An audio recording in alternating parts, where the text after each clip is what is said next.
we're all probably here for the same reason. There's been a lot of issues with VMware since the Broadcom acquisition. And what we want to talk to you guys about today is some strategies and things to keep in mind as you look forward into your next refresh cycles or even your current environment, on some tips and tricks to try and roll that over and get off of what has been the disaster from VMware by Broadcom. And this probably will not be super technical.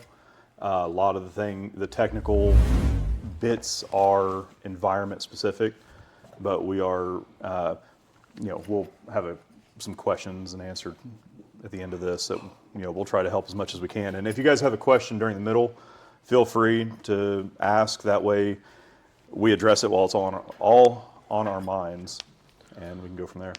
So I guess we should do some introductions. So hi, I'm Alec. I'm on the data center team. Been with NSI about 3 years now, just shy of. Scott Davis, been with NSI for 6 years next week, actually. I think it's next week. Had 15 years in K-12 before I came to NSI. I was with Richmond Schools and then MSD of Lawrence before I jumped ship and came to this side. The dark side. Yeah. Okay. So just a couple key terms, just, don't know who's all out there, what it may be. Some of the storage types that are going to come up are block and file. Block, you're talking iSCSI and fiber channel.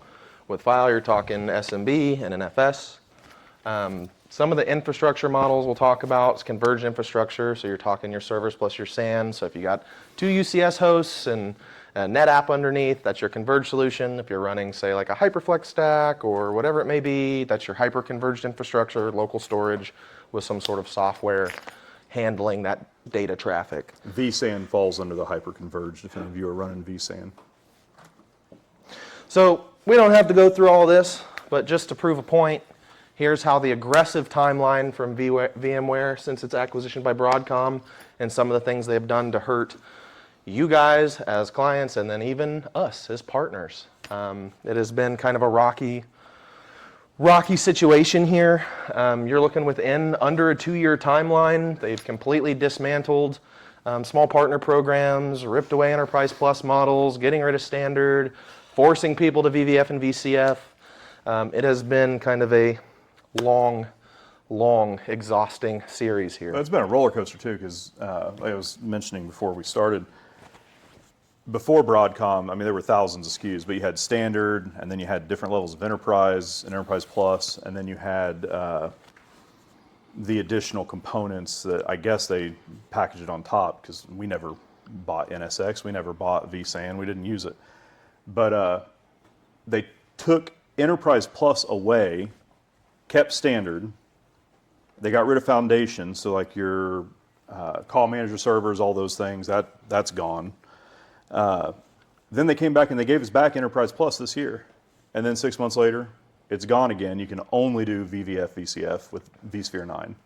You cannot buy a VMware license today that is not including vSAN, or if you go to the next step up with NSX, which is their VXLAN network security component.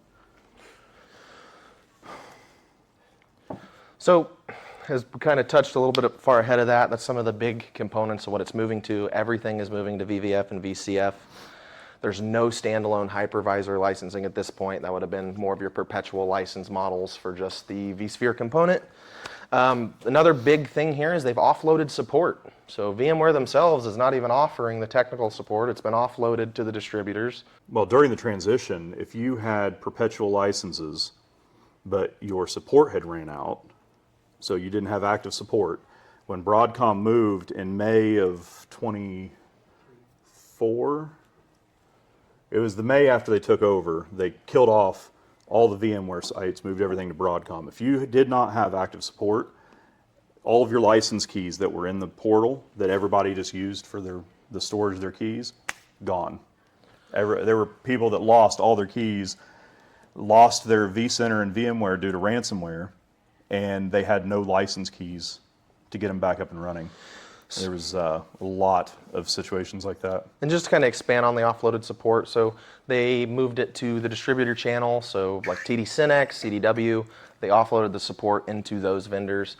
There are different distributors, so you even to find who to call, you have to know who actually distributed it to you. You got to go on the Broadcom website. You got to find their 10 deep distributor list of phone numbers for support to call. It can be a headache. So they've just kind of showed that they're not really caring unless you're at the top of the Fortune 500. I think they did keep some direct from what I was reading, but that was, a lot of purchasing power to stay with the VMware support side of the house. You have to be somebody. So taking a look at who's leading the pack, Nutanix is an HCI solution. It's a great solution. It's actually Cisco's kind of replacing the HyperFlex platform with it. That's kind of one of the models that we're looking to move to. But it is a full hyperconverged infrastructure solution. There is no capability to run converged. You can't tie in a SAN, you can't bring anything like that in. So it definitely is a different type of model, but the one reason we really wanted to put this in here when talking hypervisors is because they have their own, called AHV. They have their own hypervisor, as well as it will work and run on Hyper-V. It can run on ESXi, so there is some flexibility in that regard to the Nutanix platform, but really what we're going to talk about today is it is that solution to replace ESXi and the vSphere suite because they have that integrated Type 1 hypervisor. I don't have anything else on Nutanix. So Hyper-V, so it's been around for a while, right? Everybody has heard the term. It has grown into a pretty robust platform. It's actually the back end of Azure. Everything in Azure is running on Hyper-V, and storage space is direct. So that's Microsoft's software-defined storage, if you will. Their HCI solution. So Hyper-V, you guys have it for free with your licensing. If you're already paying for licenses for your VMs, you can run Hyper-V all day long. It is not any additional cost out of the box, unless you want some of the more advanced features. And that's something we wanted to mention. When we're looking at other hypervisors, we can't look at what we did with VMware and then how do I do it with HyperFlex, or not HyperFlex, gosh, my brain's been in HyperFlex for years. Nutanix, how do you do it with Hyper-V, how do you do it with Proxmox? It's not a matter of how do we do what we did in the new platform, but what are we trying to accomplish and how do we get that done, right? Nutanix has its own central brain like vCenter. Hyper-V has one. It's System Center Virtual Machine Manager. If anybody has messed with it, you probably didn't enjoy your life very much. It's a bear. It's very, it's cloud focused, right? Private cloud, say like a data center that's providing cloud services to multiple tenants. That's kind of where the focus area is on System Center. You can run it standalone in your own environment. It works fine. It's just complicated. Terms are not what you would expect. I would avoid it unless you have a lot of time on your hands. At the end of the day, all it's doing is creating PowerShell commands and sending it to the hosts. That's really what it's doing. But all of the features that you would need in terms of clustering, honestly, all of your standard hypervisor stuff comes built into Hyper-V. It's Windows, it's Windows Server, it's everything we're used to. We're used to MMC consoles. Yeah, I don't really know where to take that. But with your licensing, right? I mean, we all have Microsoft licensing. As long as you don't run a system, like say a domain controller or web server, any of those, you're not doing anything else with that host other than running what's required for Hyper-V, it doesn't cost you a license for the host. So, and then kind of moving on to the other big buzzword of a hypervisor that's been flying around is Proxmox. We did want to give it an honorable mention. It's an open source platform centralized around KVM. I would not recommend it for larger enterprise environments, but there are in some cases where in the small SMB, small medium business kind of sector, it may fit. One of the biggest issues with Proxmox though is Linux in general. I mean, that's a skill set in its own. I'm sure I, for one, struggle with Linux from time to time. Not everybody has the time to really get into it. You can do things through the UI with Proxmox, but once you start getting into those advanced features, you really start breaking the mold of what the platform handles on the surface. It is a lot of just basic KVM management. So if it's something you're not familiar with, it's going to be a little bit more difficult of a solution to manage on your day-to-day. And an honorable mention here is cloud. Cloud is, you'll see it again, it is, I would not say it is the end-all be-all, but it is definitely a tool to help you augment what you're currently running in your environment to help with some of these things, and offload, potentially create some redundancy and offload some critical resources to the Azure backbone, AWS backbone, Google Cloud. So kind of moving more towards Nutanix, kind of looking at them a little bit more specifically. Like we said, it's a hyperconverged solution. So there are two sides to Nutanix. You have the hypervisor itself, AHV, that is the type 1 hypervisor running on the bare metal. Then you also have the storage controller operating system. If you ever see AOS get thrown around, that is what does that. If you're a HyperFlex user, you were in that space before, it's similar to the Spring Path storage controllers. You can think of it kind of as the equivalent. It has a very seamless turnkey UI. It's very easy to use. It is very modern. Sometimes you may not know exactly where to go for deeper features. Sometimes, you know, that simplicity isn't always what sometimes is, you know, as an engineer, sometimes simplicity irritates me, but it is very turnkey from a UI. It's very modern. There are two kind of components here we want to highlight. So you have Prism Element, which you can think of that as an equivalent to your ESXi landing page to your individual host. The only augment here is that will actually manage an entire cluster as well. So kind of that single cluster management plane through Prism Element is where you're kind of going to be operating in a single data center. Prism Central more so mimics what you would think of with vCenter, right? So it is a deployed VM inside of a cluster, or it's multi-clustered for failover, but it is designed to give more analytics as well as tie in multiple data centers to one. So if you have your primary site and you have a data center at site A, but you also have a colo, or you're running in another site in your district, or wherever it may be, you have your DRS stack there. Prism Central is going to be for you because you're going to be able to manage multiple clusters and bring that into the same pane of glass. That also ties in with the cloud portion of, excuse me, of the Prism Central. So it ties into the Nutanix cloud. Easiest way to think about that, if you're, keep going back to HyperFlex for those of you that have never seen it, but HyperFlex and Cisco UCS platforms have Intersite. It is that tie-in between the cloud and your on-prem resources. That's kind of very similar to what Prism Central does. It gives you that single pane of glass. It just connects to the cloud where you can make the same edits and manage the things that you need that you would from the VMs. And Nutanix does support seamless integration with all cloud providers. They are very agnostic into the cloud providers that they are willing to support, so you can run hybrid infrastructure, so you can have VMs seamlessly move from your cluster in a DRS situation to the cloud, get those nice policies set up, and stay running. So I already hit quite a bit of this. You know, in terms of how you design your Hyper-V clusters, you know, they're just Windows hosts at the end of the day. We're installing the Hyper-V role. If you're running a cluster, which most of us will be running clusters, you're going to install the failover clustering service. If anybody's ever ran SQL servers in a failover cluster, it's the exact same service. Looks a little different in terms of every VM shows up as a role inside of it, but otherwise you're managing the cluster exactly like it was a SQL cluster.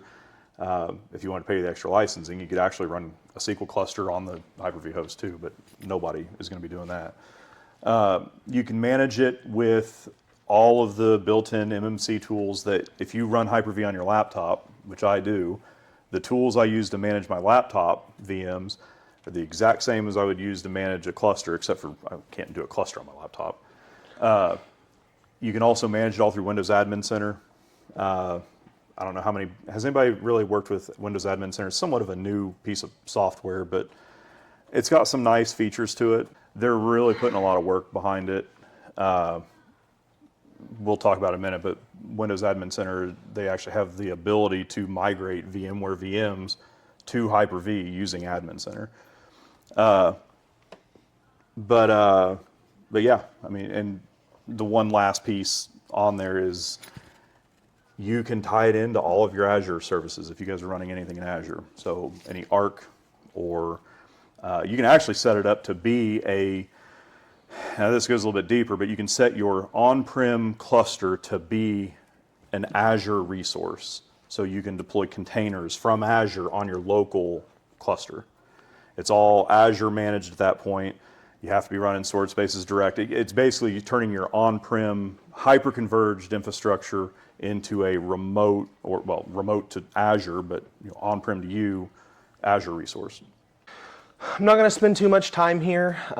Personally, I have not drink the Kool-Aid has been mentioned for the Proxmox piece. I've played with it a little bit. Not going to get too deep into it here. Proxmox itself is open source. It is free. Okay, but where they make their money is selling the enterprise support agreements. Okay, that is where Proxmox as a company comes back and says, where are we going to get that bill from?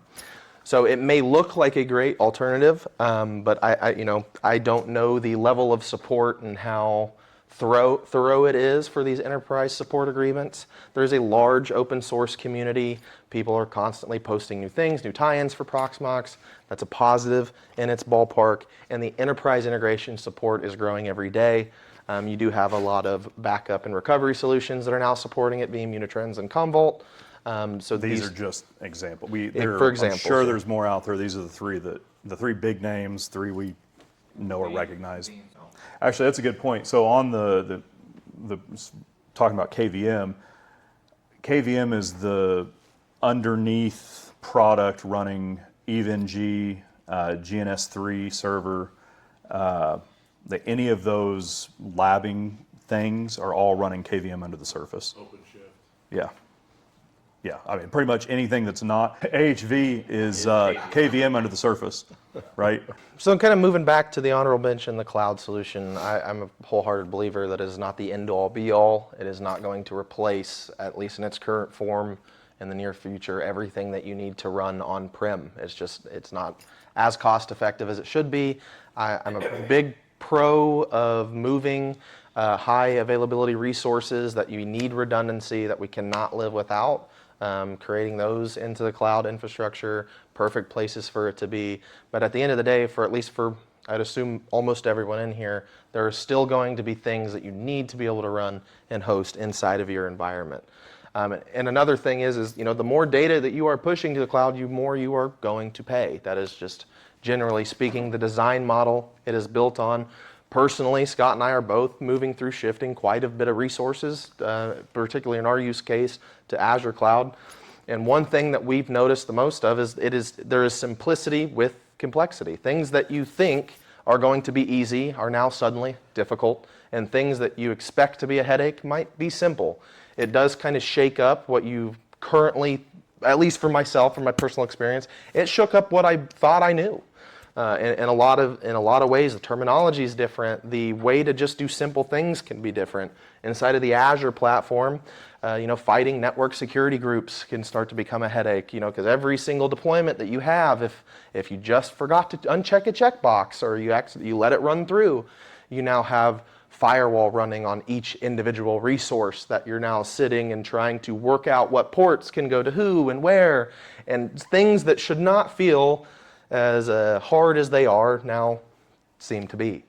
And that's when I want to point back to not the end-all, be-all. It's just, personally, that's kind of how we feel about it. Well, and in terms of the whole VMware situation, right, if we're looking at what we want to do to get off of VMware, taking everything you have and kicking it all up into AWS or Azure is going to be expensive. It's going to be very expensive. I can tell you for a low-end firepower firewall, which is probably going to be equivalent to a reasonable server that you run, it's probably going to look at about $200 a month just by itself. So then you start adding that into all the other stuff that you have, and it's going to get expensive, and it's going to get expensive quick.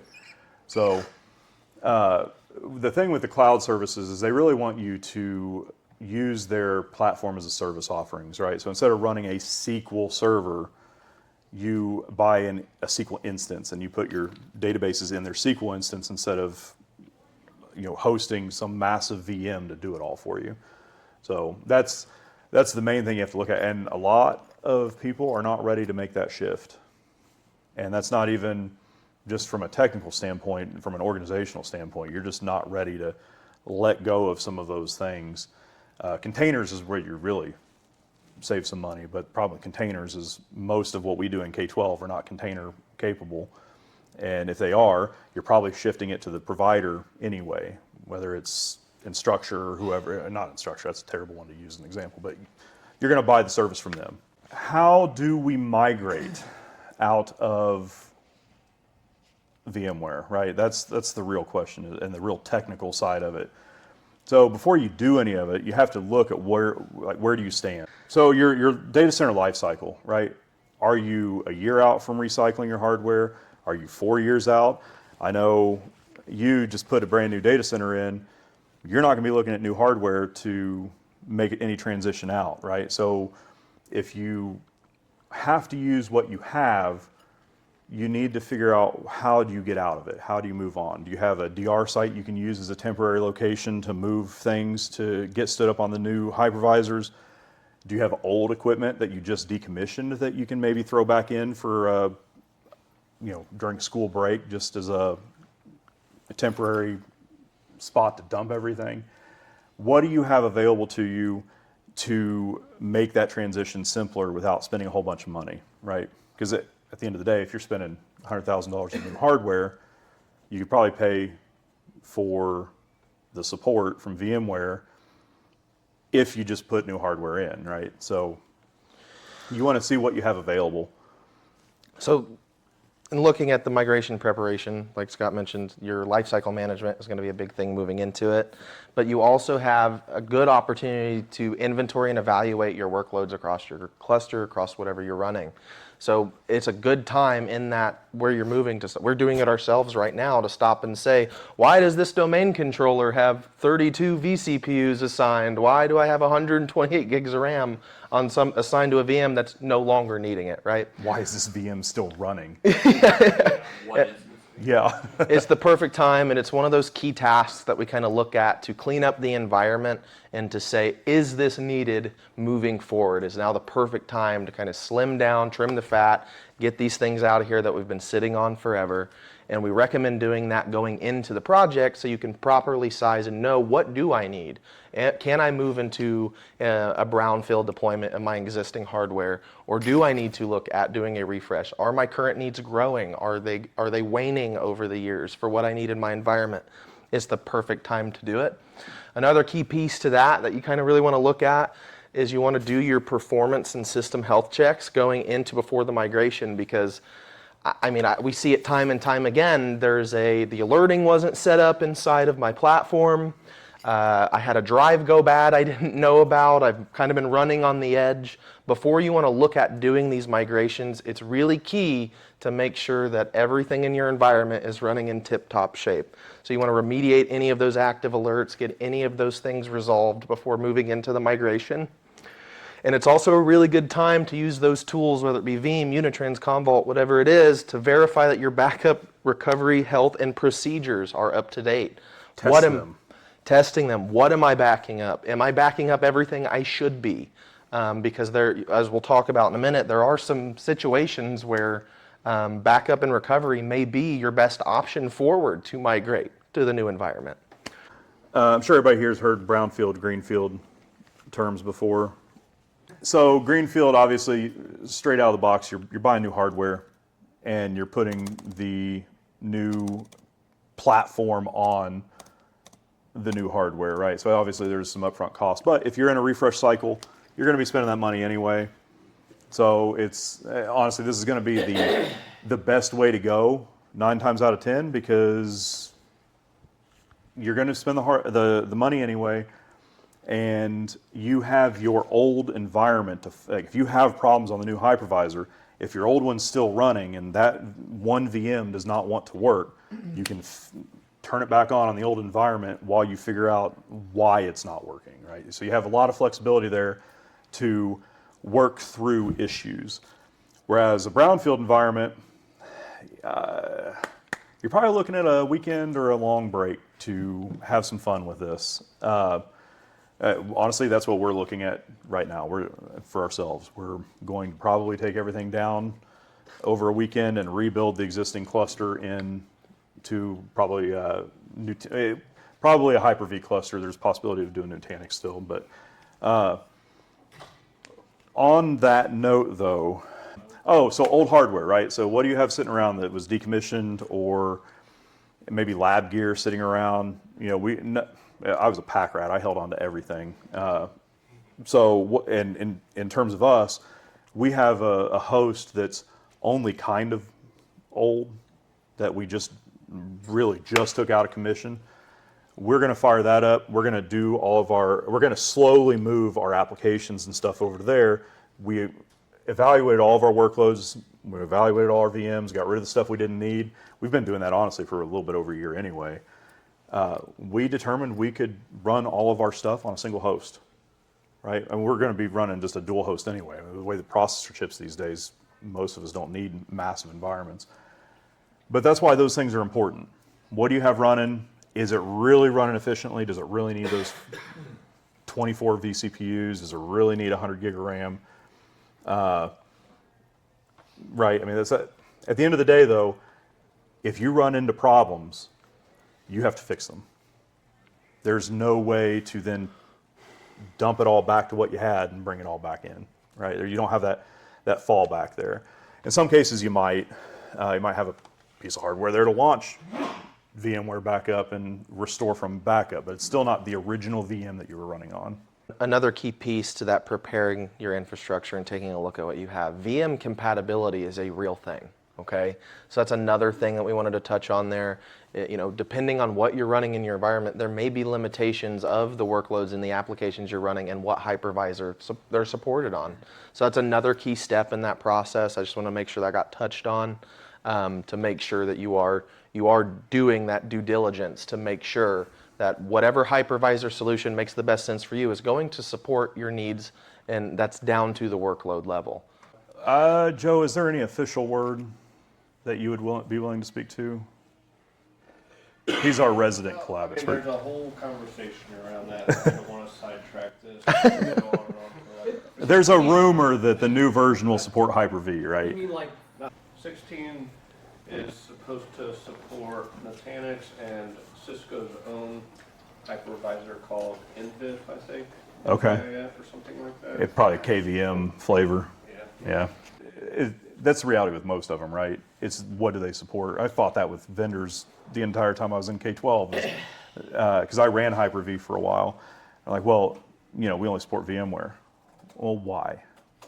At the end of the day, it's because your people know when they're troubleshooting some resource issue and they don't know how to add RAM to their it. point of view. I just don't know Absolutely. have the money to care. Yeah. Well, and another great example of this, being a Cisco VAR is FMC, right? Firepower Management Center. Now, I did verify that one. Hyper-V was very recently added as a support for FMC. Very recently. FTE, all of them. But there are, you ICE. have, and being a Cisco VAR, I hate to say it, a lot of times it is your Cisco products at this moment. Are they compatible?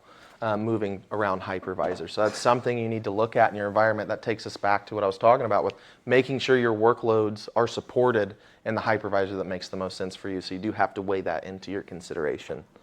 But talking about those strategies, so one of the most common strategies, especially say in a brownfield deployment, is going to be that hard outage we talked about, but you can utilize those backup and recovery tools that you're running inside of your environment to take backs up of your VMs and to deploy them into the new environment once you have that rollover done.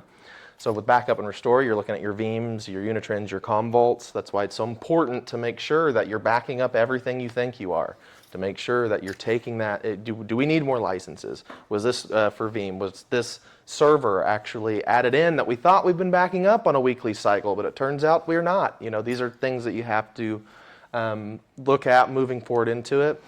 And then you have the replication where you're talking about, hot state or cold state of a VM, where you have the failover capacity, things like that. So we put Veeam CDP on here. We just want to make a note that that is not true.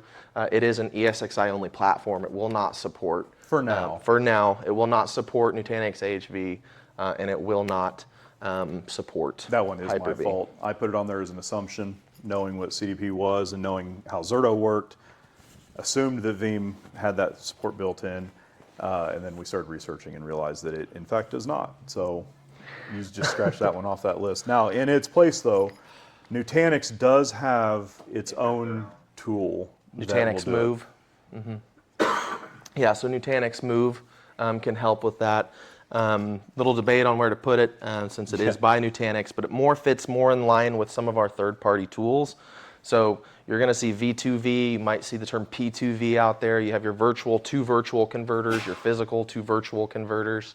Those are going to be things that help you. A very common one that you see in the space. Quick little Reddit search, that we all do from time to time. Starwind V2V is a big free one that people really love to use to do those conversions, to take the entire, VM and all of its contents, all of its good juicy files, and convert it into the structure that these other hypervisors require to run.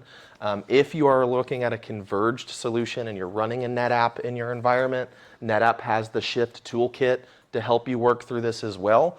It is only available on some of the higher end models, so you would have to verify, is the NetApp that I'm looking at, is this actually going to provide that for me? But that is a tool out there. It also has some really strange, I say strange, it has some very specific requirements too. I believe you have to be running NFS on the VMware side and SMB on the Windows side instead of iSCSI. I have not dug really deep into it to understand that. I found that kind of surprising personally, but I think it has more to do with the needing the API hooks and stuff into the operating systems, and you don't get that when you're doing block storage. So, and we're not going to be able to cover everything today, but just this is what we do. So if you move into these projects and you need help and you need a closer look at your environment, that is what NSI is here for. We are consultants, so please always feel free to reach out. We can look and give you and help guide you through this process that more tailors to your individual environment and needs. So please, please, please do not hesitate to reach out. We're in this every day. We're actively going through it ourselves. We're here for you.